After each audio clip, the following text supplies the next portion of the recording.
എപ്പിസോഡിന്റെ തുടക്കത്തിൽ നമ്മൾ കാണുന്നത് അങ്ങനെ പങ്ങിനോട് അവനായിട്ടൊരു ഫ്രണ്ട്ഷിപ്പ് എങ്കിലും താൻ കൺസിഡർ ചെയ്യണമെങ്കിൽ താൻ പറയുന്ന അടുത്ത കാര്യം ചെയ്യണം എന്ന ഒരു ചലഞ്ച് ജി വെക്കുന്നുണ്ട്. അത് എന്താണെന്ന് അവൻ തിരക്കുമ്പോൾ അവരുടെ സ്കൂളിലെ അവളുടെ അച്ഛന്റെ ഓഫീസ് മുറിയുടെ ചില്ല് പൊട്ടിക്കണം എന്നതായിരുന്നു. അത് കേട്ട് അവൻ ആകെ ഷോക്കാവുന്നുണ്ട്. ഈ ഫ്രണ്ട്ഷിപ്പും കാര്യങ്ങളൊക്കെ നമുക്കിടയിലുള്ളതല്ലേ, അതിനെന്തിനാ നിന്റെ അച്ഛനെയൊക്കെ വലിച്ചിടുന്നത് എന്നിങ്ങനെ അവൻ തിരക്കുമ്പോൾ നിനക്ക് ചെയ്യാൻ പറ്റുമെങ്കിൽ ചെയ്യ്, അല്ലെങ്കിൽ വേണ്ട, പിന്നെ എന്റെ പുറകെ നടന്നേക്കില്ലെന്ന് പറഞ്ഞ് അവൾ അവിടെ നിന്ന് പോകുമ്പോൾ അവൻ ആകെ പട പ്രശ്നത്തിലാവുന്നു. ആക്ച്വലി അവൾ തന്നെ അംഗീകരിക്കുമെന്ന രീതിക്കാണ് മുന്നേ ഒരു എലിഫന്റ് ടൂത്ത് പേസ്റ്റ് എന്ന ചലഞ്ച് പോലും ചെയ്യാനായി അവൻ തയ്യാറായത്. അത് കുറച്ച് ഡിഫിക്കൽട്ട് ആയിട്ടുള്ള ചലഞ്ച് ആയിട്ടും അവന് തീരെ ഇഷ്ടമില്ലാത്ത ഒരു മേഖലയായിട്ടും അതൊക്കെ ചെയ്യാൻ അവൻ റെഡി ആയത് അവളുടെ മുന്നിൽ ഒന്ന് ഷൈൻ ചെയ്യാനായിരുന്നു. പക്ഷെ എന്നിട്ടും അവൾ തന്നെ അംഗീകരിക്കുന്നില്ല എന്ന ആ ഒരു ഇറിറ്റേഷൻ അവന് വരുന്നുണ്ട്. അപ്പോഴേക്കും ഇവിടെ നിന്ന് തിരിച്ച് സ്കൂളിന്റെ അവിടേക്ക് ലിന്നൊക്കെ പോയിട്ടുണ്ടായിരുന്നല്ലോ. അവളുടെ കയ്യിൽ മുന്നേ മാറിയെന്നും പറഞ്ഞ് കെമിക്കല് സാങ് കൊടുത്തിട്ടുണ്ടായിരുന്നു. അത് കെമിസ്ട്രി ലാബിൽ വെക്കാനായി അവൾ പോകാനായി നോക്കുമ്പോൾ ലാബിന്റെ ഇൻചാർജ് ആയിട്ടുള്ള സാൻ ഉണ്ടായിരുന്നു. അവനാണ്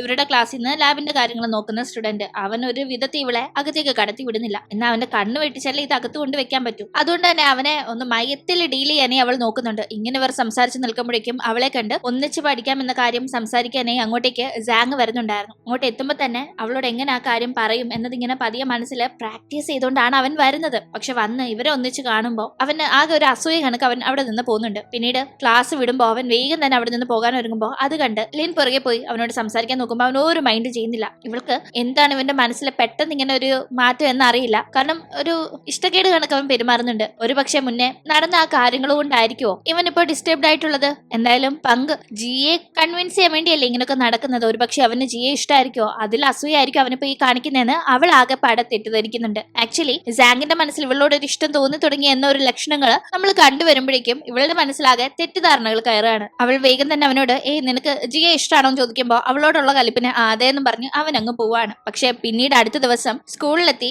അസംബ്ലിക്ക് നിൽക്കുമ്പോൾ അവൻ ആകെ പാടെ ടെൻഷൻ. അവൻ തൊട്ടടുത്തുണ്ടായിരുന്ന ജിയോട് നമുക്ക് ഒരുപാട് വേണ്ടപ്പെട്ട ഇഷ്ടമുള്ള ഒരാളോട് നമ്മളൊരു കള്ളം പറഞ്ഞാൽ എന്ത് ചെയ്യുമെന്ന് ചോദിക്കുമ്പോൾ അവൾക്ക് ഇവനോടാണല്ലോ താല്പര്യം, അതുകൊണ്ട് തന്നെ ഇവൻ തന്നോട് വല്ല കള്ളം പറഞ്ഞിട്ടുണ്ടാവോ, അതായിരിക്കും ഇവനീ ചോദിക്കുന്നത് എന്ന മട്ടിൽ അവളാകട്ടെ എന്തുണ്ടെങ്കിലും തുറന്നു പറയണം, അപ്പൊ പിന്നെ കുഴപ്പമില്ലല്ലോ എന്ന് അവൻ ഉപദേശിക്കുകയാണ്. അപ്പോഴേക്കും അവന് സ്റ്റേജിൽ കയറി പ്രസംഗിക്കേണ്ട ടൈം ആവുന്നു. അപ്പോഴും അവൻ വേദിയിൽ നിന്നുകൊണ്ട് ലിന്നിനെ ശ്രദ്ധിക്കുന്നുണ്ടായിരുന്നു. ലിന്നാകട്ടെ നൈസായി ഫോൺ എടുത്ത് പല പെൺകുട്ടികളുടെയും ഫോട്ടോ രഹസ്യമായി എടുക്കുകയാണ്. ഇതൊക്കെ തന്നെ യാങ് കാണുന്നുണ്ട്. നീ എന്തേ കാണിക്കുന്നതെന്ന് യാങ് ചോദിക്കുമ്പോൾ ഞാൻ ഒരാളെ ഹെൽപ്പ് ചെയ്യാൻ വേണ്ടി ഇത് ചെയ്യുന്നതെന്ന് അവൾ പറയുന്നു. അങ്ങനെ പിന്നീട് അവളെ പഠനത്തിൽ ഹെൽപ്പ് ചെയ്യാൻ വേണ്ടി സാങ് എത്തുന്നുണ്ട്. കമ്പൈൻ സ്റ്റഡിക്ക് അങ്ങനെ ഇരിക്കുന്ന ടീം അവളാകട്ടെ ഫോണിൽ മുന്നേ എടുത്ത ഫോട്ടോസ് കാണിച്ചിട്ട് ഇത് കണ്ടോ, നമ്മുടെ സ്കൂളിലെ പെൺകുട്ടികളുടെ ഫോട്ടോ ആണിത്. ഇതില് ജിയെക്കാളും എത്രയോ നല്ല പെൺപിള്ളേരുണ്ട്. നിനക്ക് ജി വേണ്ടാന്ന് വെച്ച് വേറെ ഏതെങ്കിലും പെൺകുട്ടികളെ ഒന്ന് നോക്കിക്കൂടെ, അതായിരിക്കില്ലേ നല്ലത് എന്ന് അവൾ ചോദിക്കുമ്പോൾ തനിക്ക് ഇഷ്ടമുള്ള പെൺകുട്ടി തന്നെ വേറൊരു പെൺകുട്ടിയുമായി പ്രണയത്തിലാക്കാനായി ശ്രമിക്കുന്നു എന്നത് അവനെ സംബന്ധിച്ച് ദേഷ്യം പിടിപ്പിക്കുന്നുണ്ട്. അവനുള്ളോട് ദേഷ്യത്തില് ഞാൻ നിന്നെ പഠിക്കാൻ ഹെൽപ്പ് ചെയ്യാൻ ഇവിടെ വന്നത്, ഇങ്ങനത്തെ അനാവശ്യ കാര്യങ്ങളൊക്കെ എന്റെ തല കേട്ടിത്തരാൻ നോക്കിയാൽ അതൊന്നും നടക്കാൻ പോകുന്നില്ല, ഞാൻ ഇപ്പൊ തന്നെ എഴുന്നേറ്റ് പോകുന്ന അവൻ പറയുമ്പോൾ അതല്ല ഞാൻ ഹെൽപ്പ് ചെയ്യാൻ നോക്കിയതാന്ന് അവൾ പറയുന്നുണ്ട്. അതായത് അവളുടെ വിചാരം കുറച്ച് ഗുണ്ടാ പയ്യന്മാര് കാരണമാണ് സാങ് മരിക്കാൻ ഇടയായതെന്നാണ്. ഇനി ആ ഗുണ്ടാ പയ്യന്മാരുടെ കൂട്ടത്തിലുള്ളത് നമ്മുടെ പങ്കും അവന്റെ ആളുകളും ഒക്കെ ആണെങ്കിൽ എന്തായാലും പങ്കിനും സാങ്ങിനും ഇടയിൽ പ്രശ്നം നടക്കുക ഉറപ്പായും ജിയുടെ കാര്യം പറഞ്ഞായിരിക്കുമല്ലോ. അപ്പോ വെറുതെ അങ്ങനെ ഒരു ഇഷ്യൂ വേണ്ട, അവൻ അതിൽ നിന്ന് രക്ഷപ്പെടുത്താമെന്ന് കരുതിയാണ് അവൻ അവളോട് താല്പര്യം ഉണ്ടെന്ന് കരുതി ഡൈവേർട്ട് ചെയ്യാനായി നോക്കുന്നത്. പക്ഷെ ഇതൊന്നും അല്ലല്ലോ അവന്റെ മനസ്സിൽ. അവന് ദേഷ്യം വന്ന് അവൻ അവിടെ നിന്ന് എഴുന്നേറ്റ് പോകുമ്പോഴേക്കും ആക്ച്വലി ഇവൾക്ക് കൊടുക്കാൻ വേണ്ടി കുറച്ച് സ്നാക്സ് അവൻ കയ്യിൽ കരുതിയിട്ടുണ്ടായിരുന്നു. അതുകൊണ്ട് തന്നെ അത് അവളെ ഏൽപ്പിച്ച് അവൻ പോകുമ്പോ പുറകെ ചെല്ലുന്ന അവൾ ഇത് എനിക്ക് കൊണ്ടുവന്ന സ്നാക്സ് ആണോ, ആയിരിക്കില്ലല്ലേ ജിക്ക് കൊടുക്കാൻ കൊണ്ടുവന്നായിരിക്കും, എന്തായാലും നീ അവളെ മറന്നു കളഞ്ഞേക്ക്, അവളൊന്നും നിനക്ക് സെറ്റ് ആവില്ല, അതുകൊണ്ട് ഈ സ്നാക്സ് ഞാൻ കഴിച്ചോളാം എന്ന് പറഞ്ഞ് അത് വാങ്ങിച്ച് പോകുന്നതിന് മുന്നേ അവൾ എന്തായാലും സേഫ് ആയിട്ട് ഇരിക്കുന്നു പറഞ്ഞാണ് അവിടെ നിന്ന് പോകുന്നത്. അത്രയും നേരം അവളുടെ മുന്നിൽ ദേഷ്യം പിടിച്ചിരുന്ന അവന് അവളുടെ ഈ സംസാരവും പോക്കും ഒക്കെ കാണുമ്പോൾ ഉള്ളിൽ ഒരുപാട് ചിരി വരുന്നുണ്ടായിരുന്നു. അങ്ങനെ അടുത്ത ദിവസമായിട്ട് സ്കൂളിലേക്ക് ഒന്നിച്ച് പോകാന്ന് അവൾ പറഞ്ഞത് പ്രകാരം രാവിലെ തന്നെ അവളെ കാത്ത് സ്കൂളിലേക്കുള്ള ഒരു വഴിയിൽ സാങ് നിൽക്കാണ്. ആ ടീം അതുവഴി ജി വരുന്നുണ്ട്. അവൾ സൈക്കിളിലായിരുന്നു. നീ എന്ത് ഇവിടെ ഇരിക്കുന്ന, ലിഫ്റ്റ് വേണോന്ന് അവൾ ചോദിക്കുമ്പോൾ വേണ്ട, ഞാൻ എന്റെ ഒരു ഫ്രണ്ടിനെ നോക്കിയിരിക്കാൻ, നീ പൊക്കോന്ന് പറഞ്ഞ് അവൻ അവളെ പറഞ്ഞു വിടുമ്പോൾ അവൾക്ക് ഭയങ്കര സങ്കടമാവുന്നുണ്ട്. എന്തായാലും അവൾ പോയി കുറെ കഴിഞ്ഞ് ലിൻ വരാതിരിക്കുമ്പോൾ ഇവള് വരുമോ, സ്കൂളിൽ പോകാൻ ടൈം ആവുന്നല്ലോ എന്നൊക്കെ അവൻ ചിന്തിച്ചിരിക്കുമ്പോഴാണ് ലിൻ അങ്ങോട്ടേക്ക് സൈക്കിളില് മറ്റൊരു പെൺകുട്ടിയെയും കൂട്ടി വരുന്നത്. അത് കണ്ട് സാങ് ആയിട്ട് എന്താ ലേറ്റ് ആയെന്ന് ചോദിക്കുമ്പോൾ അത് പിന്നെ കാര്യങ്ങളൊന്നും സെറ്റ് ചെയ്യണ്ടേ, എന്തായാലും ഞാൻ സൈക്കിളിൽ പോവാം, നിങ്ങൾ മിണ്ടിയും പറഞ്ഞു അങ്ങോട്ട് വാന്നും പറഞ്ഞ് അവൾ പറയുമ്പോൾ അതിന്റെ ഒന്നും ആവശ്യമില്ല എന്ന് പറഞ്ഞ് ഈ പെൺകുട്ടിയെ താനുമായി സെറ്റ് ചെയ്യാനായിട്ടാണ് അവൾ ശ്രമിക്കുന്നതെന്ന ദേഷ്യത്തില് സാങ് അവിടെ നിന്ന് പോകുന്നുണ്ട്. തുടർന്ന് ആ പെൺകുട്ടിയും കൊണ്ട് ലിൻ സ്കൂളിലേക്ക് പോകേണ്ട ഗതിയായിരുന്നു. അങ്ങനെ ബ്രേക്ക് ആവുമ്പോൾ അവനെ കാണാനായി പോകുന്ന അവൾ അവിടെ വേറെ കുറച്ച് പെൺപിള്ളേരെ കൊണ്ടുവന്ന് ഞങ്ങൾക്ക് മാത്സ് ഒന്ന് പഠിക്കാൻ ഹെൽപ്പ് ചെയ്യാന്നൊക്കെ അവരെ കൊണ്ട് ചോദിപ്പിച്ച് അവരുമായിട്ടെങ്കിലും ഇവനെ സെറ്റ് ചെയ്യാന്ന് വിചാരിച്ച് നോക്കുമ്പോൾ അവന്റെ കാര്യം മനസ്സിലായി. അവൻ ദേഷ്യപ്പെട്ട് അവരെ പറഞ്ഞു വിടുകയും ചെയ്യുന്നുണ്ട്. കൂടാതെ അവളോട് ഇങ്ങനെ അനാവശ്യമായ കാര്യങ്ങൾ എന്റെ അടുത്ത് ചെയ്യരുത്, എനിക്കത് ഇഷ്ടമല്ല, നിന്നെ ഞാൻ പഠിക്കാൻ ഹെൽപ്പ് ചെയ്യാന്ന് പറഞ്ഞെങ്കിൽ അത് അതിന് ഞാൻ കുറച്ച് കഷ്ടപ്പെട്ട് വർക്ക് ചെയ്യുന്നുണ്ട്. നിന്നെ പഠിപ്പിക്കാൻ വേണ്ട കാര്യങ്ങളൊക്കെ സെറ്റ് ചെയ്ത് നിന്നെ സീരിയസ് ആയി പഠിപ്പിക്കാനായിട്ട് ഞാൻ കാത്തിരിക്കുമ്പോ എന്നോട് നീ ഇങ്ങനെയാണോ പെരുമാറേണ്ടത്? അറ്റ്ലീസ്റ്റ് പഠിപ്പിക്കാനായിട്ട് ഞാൻ കഷ്ടപ്പെടുമ്പോ അതിനൊരു മര്യാദയെങ്കിലും കൊടുത്ത് നീ കുറച്ച് സീരിയസ് ആയിട്ട് പഠിക്കാൻ വരണം. അല്ലാതെ ഇതുപോലെ ഓരോന്ന് കാണിച്ചോണ്ടിരുന്ന എന്നെ വെറുതെ വിട്ടേക്ക്, എനിക്കൊന്നും വയ്യാന്ന് പറഞ്ഞ് അവൻ പിണങ്ങി പോകുന്നു. പക്ഷെ അങ്ങനെയൊക്കെ പോയെങ്കിലും അന്ന് വീട്ടിൽ പോയി അവനാകട്ടെ അവളെ എങ്ങനെങ്കിലും പഠിക്കാൻ ഹെൽപ്പ് ചെയ്യണം, അവൾ തന്റെ ക്ലാസ്സിൽ എത്തണം എന്ന ഒരു ലക്ഷ്യത്തിൽ അവൾക്ക് വേണ്ടി ചില സ്റ്റഡി മെറ്റീരിയൽസ് പ്രിപ്പയർ ചെയ്യുകയായിരുന്നു. അങ്ങനെ അടുത്ത ദിവസം സ്കൂളിലേക്ക് എത്തുമ്പോഴേക്കും സാങ്ങിന്റെ ക്ലാസ് റൂമിൽ ആകെ പ്രശ്നമാണ്. അവിടെ ജനാല പൊട്ടി ചില്ല് എല്ലാവരുടെയും സീറ്റിന്റെ അവിടെയൊക്കെ തെറിച്ച് ആർക്കും സീറ്റിൽ ഇരിക്കാൻ പറ്റാത്ത അവസ്ഥ. എങ്ങനെയാണ് ഈ ചില്ല് പൊട്ടിയതെന്ന് അറിയില്ല. പക്ഷെ കൂട്ടത്തിൽ ഒരു പയ്യൻ യാങ് ലാസ്റ്റ് ഒരു ബ്ലോക്കിൽ നിന്ന് ഇറങ്ങിയത്, അവൻ ലാസ്റ്റ് അവിടെ നിന്ന് പോകുന്നത് ഞാൻ കണ്ടിരുന്നു. അപ്പൊ അവനായിരിക്കും ഈ ചില്ല് പൊട്ടിച്ചത്. നമ്മൾ പഠിക്കുന്ന പിള്ളേരായതുകൊണ്ട് അവൻ അസൂയായിരിക്കും എന്നൊക്കെ പറഞ്ഞു സാങ്ങിന്റെ ഒരു ക്ലാസ്മേറ്റ് സംസാരിക്കുമ്പോൾ ഇവരെല്ലാരും കൂടി അത് വിശ്വസിച്ച് അങ്ങോട്ടേക്ക് വഴക്കുണ്ടാക്കാനായി ചെല്ലുന്നുണ്ട്. യാങ്ങിനോട് നീ അല്ലേടാ ഞങ്ങളുടെ ക്ലാസ് റൂമിൽ ചില്ല് പൊട്ടിച്ചെന്ന് അവർ ഷൗട്ട് ചെയ്യുമ്പോൾ എനിക്കൊന്നും അറിയില്ല എന്ന് യാങ് പറയുമ്പോൾ യാങ്ങിന്റെ ഫ്രണ്ടായ നമ്മുടെ ലിൻ അതിൽ ഇടപെടുന്നുണ്ട്. ഇവനാണ് ചില്ല് പൊട്ടിച്ചതെന്ന് പറയാൻ നിങ്ങളുടെ കയ്യിൽ തെളിവ് വല്ല ഉണ്ടോന്ന് അവളുടെ ചോദ്യത്തിന് തെളിവില്ല എന്നവർ പറയുന്നുണ്ടെങ്കിലും ഞങ്ങൾക്ക് പഠിച്ചേ പറ്റത്തുള്ളൂ, ഞങ്ങൾക്ക് ആ ക്ലാസ് ഇരിക്കാൻ പറ്റത്തില്ല, അതിനിപ്പോ എന്താ പോംവഴിയെന്നല്ല അവളോട് ഷൗട്ട് ചെയ്യുന്നു. കാരണം അവളിപ്പോ പ്രൊട്ടക്ട് ചെയ്യാൻ നോക്കുന്ന യാങ്ങിനെയാണ് അവർക്ക് ഡൗട്ട് എന്നും പറഞ്ഞാണ് അവർ ഷൗട്ട് ചെയ്യുന്നത്. അത് കേൾക്കുന്നവൾ ഇവൻ തെറ്റൊന്നും ചെയ്തിട്ടില്ല എന്നത് ഉറപ്പാണ് നിങ്ങളുടെ കയ്യിൽ തെളിവില്ലാത്തടത്തോളം, അതുകൊണ്ട് അവനെ പഴി പറയണ്ട, പിന്നെ നിങ്ങൾക്കൊരു ഹെൽപ്പ് എന്ന രീതിക്ക് വേണമെങ്കിൽ ഞങ്ങളുടെ ക്ലാസ്സിൽ നിങ്ങൾ വന്നിരുന്നോ, ഞങ്ങൾ നിങ്ങളുടെ ക്ലാസ്സിൽ പോയി ഇരുന്നോളാം, അപ്പൊ കുഴപ്പമില്ലല്ലോ എന്ന് അവൾ പറഞ്ഞ് നേരെ ക്ലാസ് റൂമിലേക്ക് ചെന്ന് അവളുടെ ക്ലാസ്മേറ്റ്സിനോട് നമുക്ക് ഇങ്ങനെ ഒന്ന് ക്ലാസ് സ്വാപ്പ് ചെയ്യണം എന്ന് പറയുമ്പോൾ അവരെല്ലാം അതിനെ എതിർക്കാണ്. പ്രത്യേകിച്ച് ടെങ് അവളുടെ കൂട്ടുകാരികളും. ഈ ടീം നമ്മുടെ യാങ്ങിനെയാണ് അവർ വെറുതെ ഡൗട്ട് അടിക്കുന്നത്. അപ്പൊ ഒരു പ്രശ്നം വഷളാവാതിരിക്കാൻ വേണ്ടി ഇങ്ങനെ ഒരു കാര്യം ചെയ്യുന്നതിൽ എന്താ തെറ്റ്? ഇവന് മാത്രമല്ല നമ്മുടെ ഈ ക്ലാസ്സിൽ ആർക്കൊരു പ്രശ്നം വന്നാലും ഞാൻ അവരെ സംരക്ഷിക്കുന്ന രീതിയിൽ തന്നെ നടപടി എടുക്കും. അതേ കണക്ക് ഒരു കാര്യം പറഞ്ഞു എന്നേ ഉള്ളൂ എന്ന് ഒരു ക്ലാസ്മേറ്റിന് ഒരു പ്രശ്നം വന്നാൽ എല്ലാവരും ഒറ്റക്കെട്ടായി നിൽക്കണ്ട എന്ന രീതിയിൽ അവൾ സംസാരിക്കുമ്പോൾ സാൻ അവളെ ആ ഒരു കാര്യത്തിൽ സപ്പോർട്ട് ചെയ്ത് സംസാരിക്കുന്നുണ്ട്. അതുകൊണ്ട് തന്നെ ബാക്കി കുട്ടികളും ക്ലാസ് സ്വാപ്പ് ചെയ്യാനായി തയ്യാറാവുന്നു. അങ്ങനെ ഇവർ ആ ക്ലാസ്സിൽ പോയി ഇരിക്കുകയും അപ്പോഴേക്കും സ്റ്റാഫ് റൂമിന്റെ അവിടെ അച്ഛനെ കണ്ട് സംസാരിക്കാനായി ജി നിൽക്കാണ്. ആ ടീം അങ്ങോട്ടേക്ക് സാങ് വരുമ്പോ സാങ്ങിനോട് നീയും പങ്കും തമ്മിൽ എന്താ കണക്ഷൻ എന്ന് ഇവളുടെ ഒരു ശ്രദ്ധ വേണം എന്ന ഒരു കാര്യം അവളുടെ അച്ഛനായ അവന്റെ അധ്യാപകൻ പറഞ്ഞിട്ടുണ്ടായിരുന്നുകൊണ്ട് തന്നെ അവൾ ആ ഒരു പയ്യനുമായിട്ട് കുറച്ച് കമ്പനി അടിക്കുന്നുണ്ടോ എന്ന ഡൗട്ടില് അവളെ ഒന്ന് നേർവഴിക്ക് നടത്തണം എന്ന രീതിക്ക് അവൻ കാര്യം ചോദിക്കുമ്പോഴേക്കും അവൾ അവന്റെ ടൈ ഒക്കെ പിടിച്ച് നേരെ ഇട്ട് കൊടുത്ത് കുറച്ച് ക്ലോസ് ആയി സംസാരിക്കാൻ നോക്കുന്നുണ്ട്. എന്തായാലും അത് അവളുടെ അച്ഛൻ കാണുന്നുണ്ടായിരുന്നു. തുടർന്ന് സാങ് പോയ ശേഷം ജിയോട് സംസാരിക്കുന്ന അദ്ദേഹം അവൻ നന്നായി പഠിക്കുന്ന ഒരു പയ്യനാ, നീ വെറുതെ അവന്റെ ഭാവിയും കൂടി സ്പോയിൽ ചെയ്യില്ലേന്ന്, തന്റെ മകൾ കാരണം സാങ്ങിന് ഒരു പ്രശ്നം ഉണ്ടാവരുത് എന്ന രീതിക്ക് ഉപദേശിക്കുമ്പോഴേക്കും ഞാനിപ്പോ അച്ഛനെ കണ്ട് ഒരു കാര്യം പറയാൻ വന്നതാ, മുന്നേ ആ ചില്ല് പൊട്ടിച്ചത് ഞാനായിരുന്നു അവൾ പറയുമ്പോ നീയോ? ഒരിക്കലും നീയല്ല, നീ ഇന്നലെ ക്ലാസ് കഴിഞ്ഞ് വീട്ടിൽ തന്നെ ഉണ്ടായിരുന്നല്ലോ, വയ്യാണ്ട് കിടക്കല്ലായിരുന്നോ? ഇന്ന് രാവിലെ അല്ല അവിടെ നിന്ന് ഇറങ്ങിയത്, പിന്നെ എങ്ങനെ അതിനിടയിൽ വന്ന് നീ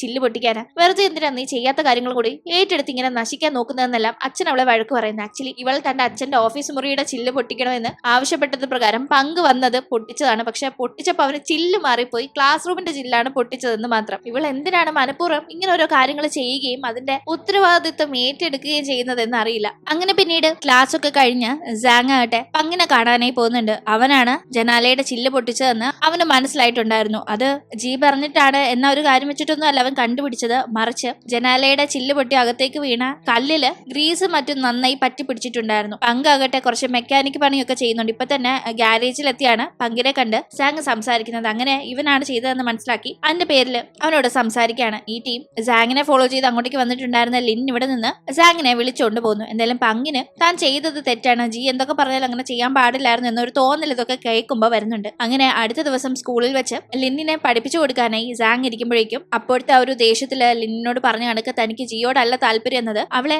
പറഞ്ഞ് മനസ്സിലാക്കണം എന്ന് കരുതി അവൻ സംസാരിക്കാൻ തുടങ്ങുമ്പോഴേക്കും അങ്ങോട്ടേക്ക് ജി എത്തുകയും ഇവർ ഒന്നിച്ചിരിക്കുന്നത് കണ്ട് ഇഷ്ടപ്പെടാതെ എനിക്ക് കുറെ ഡൗട്ട് ഉണ്ട്, നീ എന്നെ പഠിപ്പിക്കാനായിട്ട് വീട്ടിലേക്ക് വന്നേക്കണമെന്ന് പറയുമ്പോൾ താൻ ഇവിടെ ഇരിക്കുന്നത് ജിക്ക് ഇഷ്ടപ്പെട്ടിട്ടില്ല എന്ന് മനസ്സിലാക്കുന്ന ലിൻ എന്നെ പഠിക്കാനായിട്ട് ഹെൽപ്പ് ചെയ്യുന്നേ ഉള്ളൂ, വേറെ ഒന്നും ഇല്ല കേട്ടോ.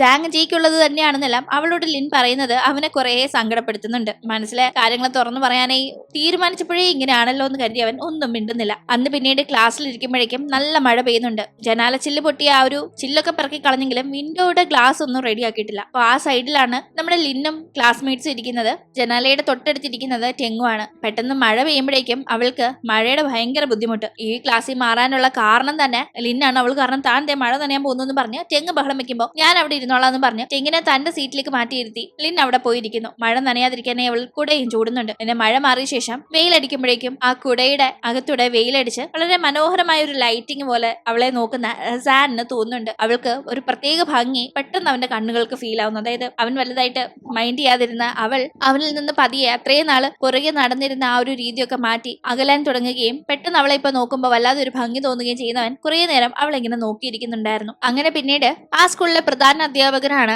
നമ്മുടെ ജിയുടെ അച്ഛൻ ഗവോ. അദ്ദേഹത്തെ കാണാനായി പങ്കെത്തുന്നുണ്ട്. അവൻ അദ്ദേഹത്തോട് സോറി, ഞാനാണ് അറിയാതെ കല്ലെടുത്തെറിഞ്ഞ് ആ ചില്ല് പൊട്ടിച്ചത്, അതിനുള്ള പരിഹാരം ഞാൻ തന്നെ ചെയ്യാന്ന് പറഞ്ഞു കുറച്ച് കാശ് കൊടുക്കുമ്പോൾ അവൻ ആരാ എന്താണെന്നൊക്കെ ചോദിച്ച് മനസ്സിലാക്കാൻ അദ്ദേഹം നോക്കുന്നുണ്ട്. ഞാൻ സ്കൂളിലൊന്നും പോയി പഠിക്കുന്നില്ല, ഒരു മെക്കാനിക് പണി ഇങ്ങനെയൊക്കെ നടക്കുക എന്നൊക്കെ അവൻ പറയുന്ന ടീം അവന്റെ കയ്യിൽ നിന്ന് കാശ് വാങ്ങാൻ അദ്ദേഹം തയ്യാറാവുന്നില്ല. മറിച്ച് അവനോട് വീട്ടിൽ ആരുണ്ടെന്നുണ്ട് എന്നൊക്കെ ചോദിച്ച് മനസ്സിലാക്കാൻ നോക്കി പതിയെ സംസാരിച്ചു തുടങ്ങുന്ന അദ്ദേഹം അവൻ ആരുമില്ല, അവനൊരു അനാഥരാണെന്ന് മനസ്സിലാവുമ്പോൾ പഠിക്കാൻ പൊക്കൂടെ, ഞങ്ങളുടെ സ്കൂളിൽ കൂടിക്കുമെന്നും പറഞ്ഞ് അവിടെ പഠിക്കാനേ അവനോട് പറയുമ്പോൾ അവൻ പഠിക്കാനൊന്നും ഒട്ടും താല്പര്യമില്ല എന്ന് റെസ്പോണ്ട് ചെയ്യുന്നുണ്ട്. ഈ ടീം എന്തായാലും നീ ചെയ്ത തെറ്റിനുള്ള ശിക്ഷ നീ തന്നെ ചെയ്യണ്ടേ, അത് നീ തന്നെ തിരുത്തണ്ടേ, അപ്പോ ഈ യൂണിഫോം ഇട്ട് വേഗം തന്നെ ഇന്നത്തെ ദിവസം ഇവിടുത്തെ ക്ലീനിങ്ങും ബാക്കി കാര്യങ്ങളൊക്കെ ഏറ്റെടുത്തോ എന്നും പറഞ്ഞ് അവനെ സ്കൂളിൽ തന്നെ പിടിച്ചു നിർത്താണ്. കൂടാതെ ചില്ല് പൊട്ടിച്ചത് യാങ് ആണെന്നും പറഞ്ഞ് ക്ലാസ് മാറേണ്ടി വന്നിരുന്നല്ലോ യാങ്ങിനും ക്ലാസ്മേറ്റ്സിനും. അപ്പൊ അവന്റെ ക്ലാസ്സിലേക്ക് ചെന്ന് യാങ് അല്ല തെറ്റ് ചെയ്തത്, അതുകൊണ്ട് അവനെ ഇനി അതിന്റെ പേരിൽ ആരും കുറ്റപ്പെടുത്തരുത്, അനാവശ്യമായിട്ടൊന്നും പറയരുതെന്ന് അദ്ദേഹം ക്ലാസ് റൂമിൽ പോയി പറയുന്നുണ്ട്. യാങ്ങിന് ഒരുപാട് ഹാപ്പി ആവുന്നു. അവൻ ക്ലാസ് കഴിയുമ്പോൾ ലിന്നിന്റെ അടുത്തേക്ക് ചെന്ന് എന്നെ നീയാണ് ആദ്യം വിശ്വസിച്ചത്, പിന്നെ എനിക്ക് വേണ്ടി നീ സംസാരിച്ചപ്പോൾ കൂടെ നിന്ന് സംസാരിച്ചത് ജാനു ആണ്, അതുകൊണ്ട് തന്നെ ഞാൻ നിങ്ങൾക്ക് രണ്ടുപേർക്കും ഒരു ട്രീറ്റ് തരാൻ പോവാണെന്ന് പറയുമ്പോൾ എനിക്ക് ട്രീറ്റിനൊന്നും സമയമില്ല, പഠിക്കാനുണ്ട്, സാങ്ങിന്റെ അടുത്തേക്ക് പോകണമെന്നൊക്കെ പറഞ്ഞ് അവൾ ധൃതി പിടിക്കുന്നു. അപ്പോഴേക്കും പങ്കാട്ട് അവിടെ ക്ലീനിങ് ചെയ്തോണ്ട് നിൽക്കാണ്. പക്ഷേ ദേഹത്ത് യൂണിഫോം കിടന്നിട്ട് വല്ലാതെ ഈർഷ്യ തോന്നുന്നവൻ അതൊക്കെ എടുത്ത് ഊരി എറിയുന്നുണ്ട്. ഇത് കണ്ട് സാങ് ആയിട്ട് അവനോട് സംസാരിക്കാനായി പതിയെ അടുത്തേക്ക് ചെല്ലുന്നുണ്ട്. എനിക്ക് ആരുടെയും ഹെൽപ്പ് വേണ്ടെന്നും പറഞ്ഞ് പങ്ക് അപ്പോഴും ജാടയിടാണ്. ഇവനിവിടെ സംസാരിക്കാൻ ശ്രമിക്കുന്ന അതേ ടീം തന്നെ അവനെ വെയിറ്റ് ചെയ്ത് ലൈബ്രറിയുടെ അവിടെ കമ്പയിൻ സ്റ്റഡിക്ക് ലിൻ പോയിരിപ്പുണ്ടായിരുന്നു. അവൾ അവിടെ ബുക്ക് നോക്കിയിരിക്കുമ്പോൾ പെട്ടെന്ന് ആരും അടുത്ത് വന്നിരിക്കുന്നു. സാങ് ആണെന്ന് കരുതിയതേ എനിക്ക് ഈ ഒരു ക്വസ്റ്റ്യനിലെ ഡൗട്ട് ഉണ്ടെന്ന് പറഞ്ഞവൾ തല ഉയർത്തി നോക്കുമ്പോഴാണ് അത് സാങ് അല്ല സാൻ ആണെന്ന് മനസ്സിലാവുന്നത്. നീ എന്താ ഇവിടെ, ഇത് സാങ്ങിന്റെ സീറ്റ് ആണെന്ന് പറഞ്ഞ് അവൾ ദേഷ്യപ്പെടുമ്പോൾ സീറ്റിൽ അവന്റെ പേരൊന്നും എഴുതി വെച്ചിട്ടില്ലല്ലോ, ഞാനിന്ന് ഇവിടെ ഇരിക്കാൻ പോകുന്നതെന്ന് സാൻ പറയുന്നുണ്ട്. അവൻ ഇവളോട് സംസാരിക്കാൻ വേണ്ടി ഇവിടെ വന്നിരുന്നതാണ്. പക്ഷെ അവൾക്ക് അത് ഇഷ്ടപ്പെടാതെ അവൾ വേഗം എഴുന്നേറ്റ് പോന്നു. അപ്പോഴേക്കും ക്ലാസ് റൂമിൽ ബാഗ് എടുത്ത് ബുക്കൊക്കെ വെച്ചോണ്ടിരിക്കുന്നതിന്റെ ഇടയിൽ ജിയോട് നമുക്കിടയിലെ പ്രണയമൊന്നും അല്ല, നമ്മൾ ഫ്രണ്ട്സ് ആണെന്ന കാര്യം നീ എനിക്ക് വേണ്ടി ഒരാളോട് പറയാവോന്ന് സാങ് ചോദിച്ചോണ്ടിരിക്കുമ്പോഴാണ് ജനാലയുടെ അവിടെ കൂടി ഇവർ രണ്ടുപേരും ലിൻ വളരെ ധൃതിയിൽ നടക്കുന്നതും പുറകെ സാൻ നടക്കുന്നതും കാണുന്നത്. അത് കണ്ട് സാങ് കുറച്ച് അപ്സെറ്റ് ആയി കണക്ക് നോക്കുന്നത് കണ്ട് ജി ആട്ടെ ഇവളുടെ അടുത്തല്ലേ നമുക്കിടയിൽ പ്രേമമില്ലാന്ന് ഞാൻ പോയി പറയണമെന്ന് നീ പറഞ്ഞത്, എനിക്ക് സൗകര്യമില്ല, എന്നെ അതിനൊന്നും കിട്ടില്ലെന്ന് പറഞ്ഞ് ജിയും ഇഷ്ടക്കേട് പ്രകടിപ്പിക്കുകയാണ്. അങ്ങനെ ഇവിടെ ആകെ മൊത്തത്തില് ഭയങ്കരമായ ലവ് ട്രയാങ്കിള് തുടങ്ങി കഴിഞ്ഞിരിക്കുന്നു. ശേഷം എന്ത് സംഭവിക്കുമെന്ന് നമുക്ക് അടുത്ത എപ്പിസോഡിലൂടെ കാണാം. ഇന്നത്തെ വീഡിയോ ഇഷ്ടമായാൽ മറക്കാതെ ലൈക്ക് ചെയ്തും ഷെയർ ചെയ്തും സബ്സ്ക്രൈബ് ചെയ്തും സപ്പോർട്ട് ചെയ്യണേ. വീണ്ടും പുതിയൊരു എപ്പിസോഡുമായി കണ്ടുമുട്ടും വരെ ബൈ.